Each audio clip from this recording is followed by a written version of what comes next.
कमाल तेज 180 की रफ्तार से हसनात हम देख रहे हैं कि जिधर कोरम पूरा नहीं होता था उधर पूरा हाउस फुल है, ऊपर भी नीचे भी लोगों को बाहर से भी वापस बुलाया जा रहा है कि इमरजेंसी बेसिस पे वापस आए, हर कोई इधर आके रिपोर्ट करे।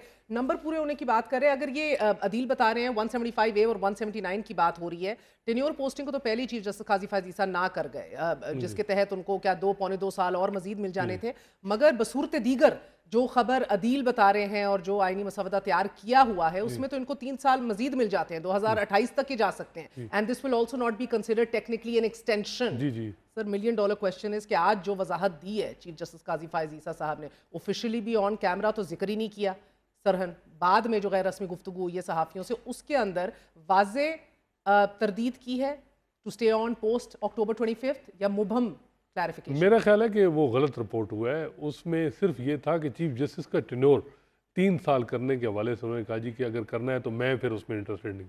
अब क्या हर जज का जब रिटायरमेंट एज 3-3 साल बढ़ेगी हाई कोर्ट और सुप्रीम कोर्ट, उस हवाले से क्या वो इनकार करेंगे? उन्होंने बिल्कुल इस हवाले से कोई बात नहीं की। उन्होंने बिल्कुल ये नहीं कहा कि मैं 25 अक्टूबर को घर चला जाऊँगा। तो ये उन्होंने चीज़ मुबहम में रखी है। वो थोड़ी बात पोस्टिंग के ऊपर वजाहत की जो पहले भी आ चुकी है। जी वो इस हवाले से जो हमें हुकूमती लोग हैं वो भी हुकूमती साइड है वो कहती है कि काई साहब जो है वो ले लेंगे, कोई ऐसी बात नहीं है। अब काई साहब जो कर रहे हैं जो बात वो ज़रा डिफरेंट बात है, और वो राना सरोवर साहब के हवाले से वो ये कही थी कि राना सरोवर साहब मौजूद नहीं थे। वो ये मतलब नहीं था कि उन्होंने उनकी वो बात मंसूर अली शाह थे। हाँ जी बिल्कुल थे, जैसे मंसूर अली शाह शुरू में, और इसी वजह से आप देख रहे होंगे आजकल जैसे मंसूर अली शाह ज़ेर अताब है, क्योंकि इस वक्त ये जो प्लानिंग हुई जब ये हुकूमत आई उस वक्त से ही हमें जो ये बात चल गई थी कि जी ये जुडिशल पैकेज आएगा। एक कमेटी बनी थी, उसमें कुछ प्राइवेट वकील भी इंगेज हुए थे, मखदूम अली खान वो भी उनको इंगेज, शायद हामिद साहब को किया गया। फिर इस कमेटी ने बताया जा रहा था कि एक ड्राफ्ट तैयार किया अप्रैल के आखिर में, और ये ड्राफ्ट जो है ये इसमें तकरीबन 20 के करीब आइन की आर्टिकल में तरामीम की बात की गई। लेकिन जैसे मंसूर अली शाह ने, क्योंकि वो 78 MNA MPs जो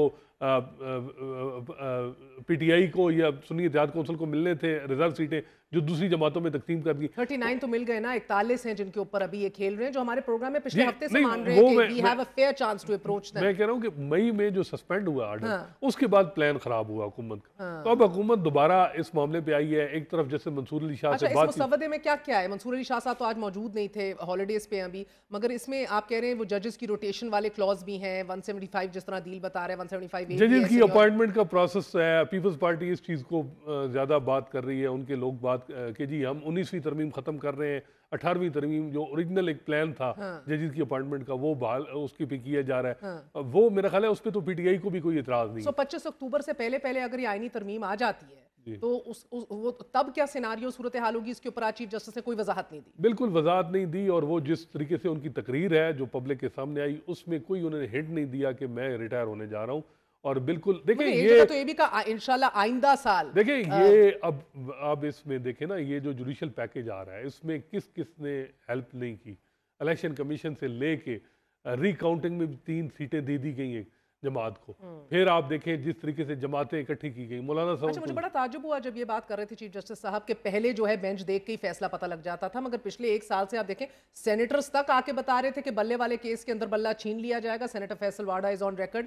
इसी तरह आप देखें कि ट्राइब्यूनल्स के ऊपर, स्टे के ऊपर we all knew what was going on. इसी तरह जो आप कह रहे हैं कि नून लीग को नशिस्तें दे दी जाएंगी इन केसेस के अंदर, तब भी आप देख रहे थे कि क्या होगा। सो ये जरा सा इवन इलेक्शन ट्रिब्यूनल जो इस वक्त सस्पेंड है, वो जो लार्जर बेंच बना उसमें भी हमें पता था क्या होगा। फौजी अदालतों में सिविलियन ट्रायल के हवाले से ये नहीं बताया जा सकता मेरे दाएं और बाएं बाजू जो भी बैठा नहीं, मेरा नहीं है। अब 12 जुलाई के बाद हालात चेंज हुए हैं। कमेटी में अब एक बाकायदा डिबेट होती है, जैसे मंसूर अली शाह जैसे मुनीब अख्तर डिसेंट करते हैं, स्ट्रांगली डिसेंट करते हैं। पहले ये चीजें नहीं थी। मैं आपसे पूछूंगी कि इंटरनली क्या फीलिंग है अभी टॉप जुडिशरी के अंदर, मगर अदील मुझे बताइएगा कि अब तो ज़ाब्ता इखलाक की इजाजत देता है जज साहिबान को कि अगर उनके खिलाफ कोई इल्जामात हों तो वो उसकी क्लैरिटी दे सकें, वजाहत दे सकें आके। तो आज एक सुनहरा मौका नहीं था कि 2 माह की सरकारी छुट्टियों के बाद इज्तिमा हुआ, सब बैठे, कैमरे ऑन हुए, लाइव स्ट्रीमिंग शुरू हुई, तो सबसे बड़ा सवाल जो प्लेग कर रहा है इस हुकूमत को और इस सिस्टम को, उसकी वजाहत दे देते। देखें, ये जो मौजूदा इस वक्त सिचुएशन बनी है ये बहुत से जहनों में کافی عرصے پہلے سے چل رہی ہے، اس کی ایگزیکیوشن ہونی تھی، اس کا مناسب وقت اور وہ سٹرینگتھ نہیں بن پا رہی تھی. وہ اب سٹرینگتھ بنی ہے. آپ دیکھ رہے ہیں کہ لوگوں کی ٹون تبدیل ہو رہی ہے، وزراء کی ٹون تبدیل ہو رہی ہے. جہاں وہ تردیدیں کیا کرتے تھے، حسنات صاحب نے بھی اس پہ کئی مرتبہ رپورٹ کیا کہ قاضی صاحب ایکسٹینشن نہیں لینا چاہتے، لیکن آج وہ کہہ رہے ہیں کہ انہوں نے اس پہ کوئی واضح سٹینڈ نہیں لیا، جو ان کے بات کرنے کا انداز یہ نہیں بتا رہا تھا. جس طرح آپ دیکھتے ہیں ورنہ عہدے کی ایکسٹینشن چیف عوامی لیکن اسٹاف کی ہوتی ہے، دیگر کی. میری ایک اور اطلاع بھی ہے. جی بتائیے. میری ایک اور اطلاع بھی ہے کہ چونکہ اب پریکٹس اینڈ پروسیجر ایکٹ کے تحت ایک کمیٹی جس نے چیف جسٹس آف پاکستان کو اس طرح سے طاقتور نہیں رہنے دیا، جس میں آگے 2 جج صاحبان اس کا حصہ ہیں، اور اس میں chief justice of Pakistan minority میں رہ جاتے ہیں، اور ان کے بہت سے معاملات میں مائنورٹی میں رہنے کی وجہ سے وہ فیصلہ نہیں کر پاتے. تو یہ بھی انڈر کنسیڈریشن ہے کہ اس میں بھی تبدیلی کی جائے اور چیف جسٹس کو پاورفل کیا جائے، یا اس کمیٹی کا دائرہ کار وسیع کیا جائے. اور صرف یہی معاملہ نہیں ہے، عدلیہ کے حوالے سے صرف چیف جسٹس اور ججز کی تقرری کا معاملہ نہیں ہے. آپ دیکھیں کہ ہر طرف سے ایک گھیراؤ کرنے کا ایک پورا پلان ہے. 184(3) کے حوالے سے جو بل ہے وہ پیش ہو چکا ہے، توہین عدالت کے حوالے سے بل جو ہے وہ پیش ہو چکا ہے، دوہری شہریت کے حوالے سے بل جو ہے وہ پیش ہو چکا ہے.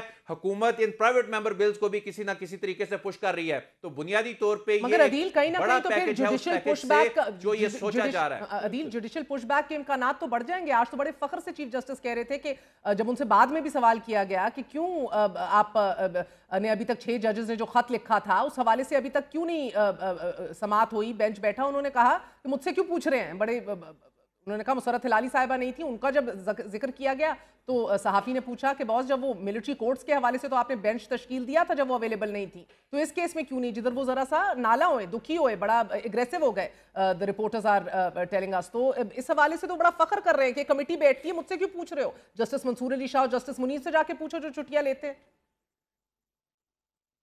دیکھیں اس وقت بڑی دلچسپ صورتحال ہے. یہ حسنات صاحب نے بھی اس پہ کافی رپورٹ بھی کیا کہ کس طرح سے جج صاحبان کے جو وہ اختلافات جو بیسیکلی پوائنٹ آف ویو میں ہو سکتا ہے، جو نظریات میں ہو سکتا ہے، وہ معاملات اب جو ججز کے سٹاف کے تقرر و تبادلوں تک جب چیزیں پہنچ جائیں تو آپ خود اندازہ کر سکتے ہیں کہ معاملات جو ہیں وہ کہاں تک پہنچ چکے ہیں. مجھے حسنات بتائیے گا کہ ایسی صورتحال کے اندر ود ان دی جوڈیشری ابھی کیا موڈ اور ٹینر ہے؟ کیونکہ جس جوڈیشل پش بیک کی میں بات کر رہی ہوں وہ تو بہرحال پچھلے کئی مہینوں سے ہمیں دکھنا شروع ہو گئی ہے، کیسز کے حوالے سے بھی، اس 6 ججز کے لیٹر کے حوالے سے بھی. یہ اگر آج نہ بھی ایڈریس کیا گیا ہو کیمرے کے سامنے، سنہری موقع تھا میرے نزدیک تو ایٹ لیسٹ، مگر یہ اپریہینشن اور کشمکش جو ہے یہ اندر تو ہوگی یقیناً. جی بالکل، ججز بہت زیادہ ٹینس تھے. ہم نے جو صحافیوں نے انفارملی بات کی ہے، چیف جسٹس قاضی فیصل ذرا زیادہ جو ہے وہ تحمل میں تھے، زیادہ وہ کانفیڈنٹ نظر آئے تقریر میں بھی، لیکن دوسرے ججز میں ایک ہے انسرٹنٹی ہے. کیا وہ اب اس پہ، کیونکہ یہ جو مبینہ طور پہ جو امینڈمنٹ ہونے جا رہی ہیں یہ انڈیپینڈنس آف جوڈیشری پہ بھی اٹیک ہوگا.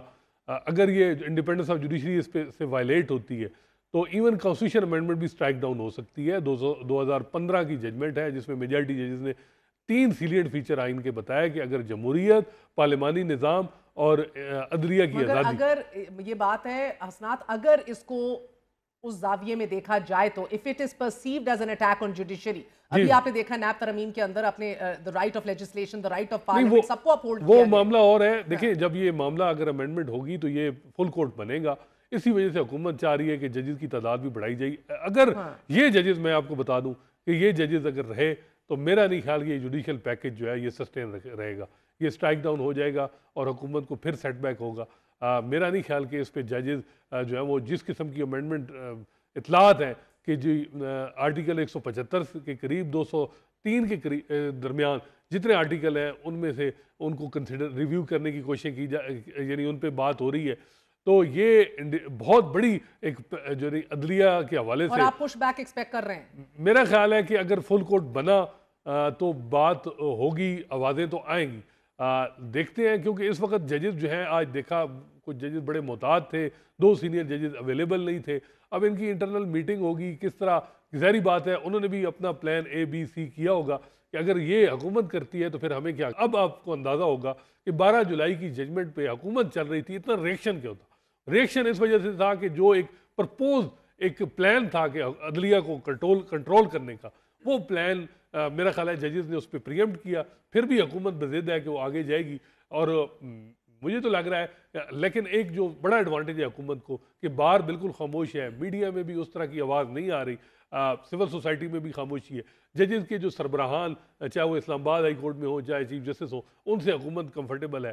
तो जजेस के लिए भी आसान नहीं है कि वो कोई बहुत बड़ा कोई उस पर कोई रेजिस्ट करे, यानी वो कोई पुश बैक करे, लेकिन रेजिस्टेंस आएगी, कितने जजेस की तरफ से आएगी, क्या माहौल बनेगा, ये आप देखें। बहुत बहुत शुक्रिया, आपने गुफ्तगू सुनी। आपको बताते चले हर गुजरते दिन के साथ ना सिर्फ IMF एग्जीक्यूटिव बोर्ड इजलास ताखीर का शिकार हो रहा है, बल्कि अब मालियाती इदारा अमली तौर पर पाकिस्तान के मुआशी मामलात को टेक ओवर कर रहा है। तमाम सब्सिडीज के खात्मे, बिजली और गैस की कीमतों में इजाफे, पेट्रोलियम प्रोडक्ट्स पर फ्यूल प्राइस एडजस्टमेंट्स और बिजली बिलों पर रिलीफ देने के फैसले को रिवर्स करने के बावजूद IMF की जानिब से एक बार फिर पाकिस्तान को 18 सितंबर को होने वाले एग्जीक्यूटिव बोर्ड इजलास में शामिल नहीं किया गया।